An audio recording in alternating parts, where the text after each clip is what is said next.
बिस्मिल्लाहिर्रहमानिर्रहीम। अस्सलाम वालेकुम। जैकब न्यूज़ सां मां आहियां आबिद अली मंगरियो। पेश आहिनि हिन वक़्त जूं हेडलाइंस।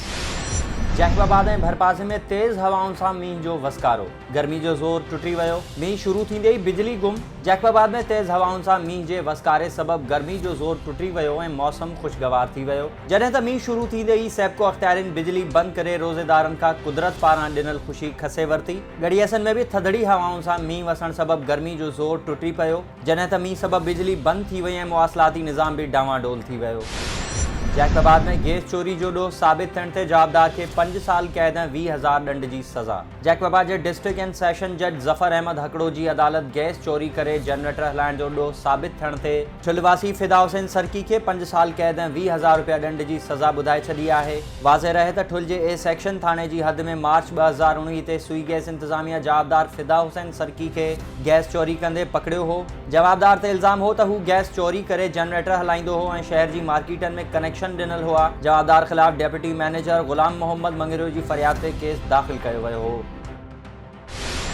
जैकबाबाद में कुछ मिनटनि जे मींहं म्यूनिसिपल जी नाअहली जा पोल खोले छॾिया। राति देर सां पयल बरसात सबबि शहर जी बाज़ारुनि में बरसात जो पाणी बीहण सबबि ईद जी ख़रीदारी लाइ ईंदड़ शहरियुनि खे मुश्किलातनि खे मुंहुं ॾियणो पियो। शहर जी अहम तरीन मार्केटनि सराफा बाज़ार, सादिक हलवाई चौक, बानो बाज़ार, काइमदीन स्ट्रीट, कपड़ा मार्केट, टावर रोड समेत ॿियनि हंधनि ते बरसाती पाणी तलाउ जो ॾेख ॾियण लॻो। म्यूनिसिपल कमेटी जी नाअहली सबबि राति पयल मींहं जो पाणी अञा नेकाली न थियो हो त वेतर शाम पयल बारिश ॿीहर शहर खे ॿोड़े छॾियो।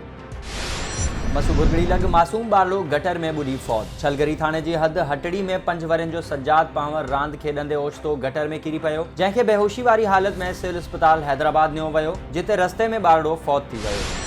बाहूकोसो में छिते कुते मासूम नींगरी खे ॾाढे ज़ख़्मी करे छॾियो। ॻोठ राजा जखराणी में कुते 2 वरनि जी नींगरी पटोली धी नदीम मरेटो जो मुंहुं पटे खे ज़ख़्मी करे छॾियो। बाहूकोसो सेहत मर्कज़ में वैक्सीन न हुअण ख़िलाफ़ ॻोठाणनि डॉक्टर मलूक जखराणी, दंगलो मरेटो, बहावल मरेटो ऐं ॿियनि चयो त मुतासिर ग़रीब हुजण सबबि नींगरी खे शहर नथा खणाए सघनि। PPHI खे सहूलतूं ॾेई वैक्सीनेटर्स खे वैक्सीन लाइ पाबंद कयो वञे।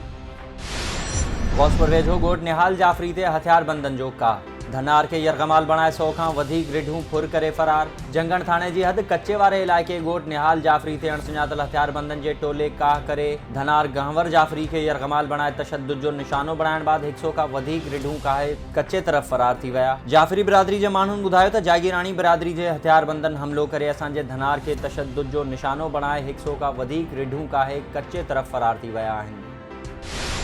सुल्तानकोट भरिसां ॻोठ हिम्मत अली चांडियो में 3 ॿारड़ा उरड़ी में मुब्तला। 2 वरनि जो अब्दुल माजिद चांडियो, 1.5 साल जो अब्दुल वाजिद ऐं 3 सालनि जो सादिक अली चांडियो समेत केतिराई मासूम ॿारड़ा उरड़ी जे मर्ज़ में मुब्तला आहिनि। संदन वारिसनि अली नवाज़ चांडियो, मंसूर चांडियो ऐं ॿियनि ॿुधायो त असांजे ॻोठ समेत भरपासे जे ॻोठनि में उरड़ी सबबि केतिराई ॿार बीमार आहिनि। 1 हफ़्तो अॻु मासूम ॿारड़ी उरड़ी वेघे फौत थी वई हुई, पर हिन वक़्त ताईं सिहत खाते को बि नोटिस नाहे वरितो। सरकारी सतह ते इलाज कराए ॿारनि जूं जानियूं बचायूं वञनि।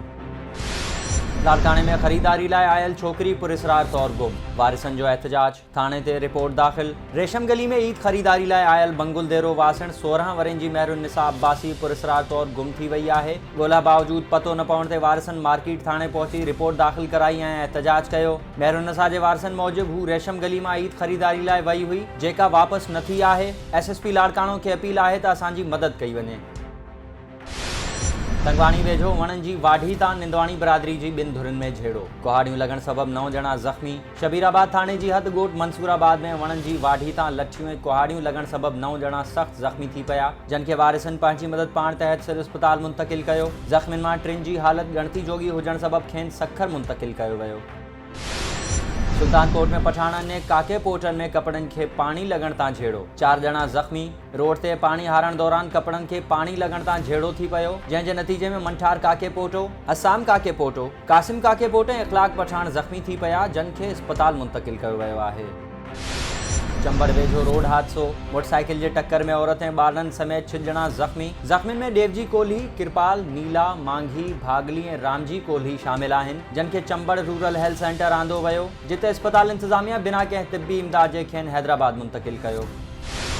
बुरड़ी शाह करीम में मुख्तलिफ वाहन जी पूछड़ी ते आबाद जमींदारन जो पानी खोट खिलाफ एहतजाज। शोरकी वाह, खरियाड़ी शाख, बुरड़ी शाख, ढट शाख, नसीर वाह समेत मुख्तलिफ वाहन शाखन में आबपाशी खाते के अमलदारन जी मिली भगत से पानी खणन खिलाफ आबादगारन रिंद कौमी इत्तेहाद सिंध के नायब सदर जाहिद खान रिंद, जानी बबर, मलिक जफर, बिशारत जट ऐं ॿियनि जी अगवानी में बुरड़ी शाह करीम शहर में एहतजाजी मुज़ाहिरो कयो वियो। आबादगारन जो चवण हो तो 62 जमींदार इरीगेशन अमले जी मिली भगत से नाजायज़ पानी बंद करे पूछड़ी के आबादगारन के हिस्से जो पानी ज़ोरी ऐं ॾाढ मुड़सी करे खणी रहा आहिनि, जंहिं सबब असांजा फसल सुकी रहा आहिनि। उन्हनि चिताब ॾिनो तो सूमर ताईं पानी न पहुतो तो DC ऑफिस अॻियां तारीख़ी धरणो हयो वेंदो। ही हुयूं हिन वक्त जी हेडलाइंस। वधीक ख़बरुनि ऐं अपडेट्स लाइ विज़िट कयो असांजी वेबसाइट www.jacobnews.com ऐं फेसबुक ते फॉलो कयो। ॾिसंदा रहो जैकब न्यूज़, ख़बर खां हक़ीक़त ताईं।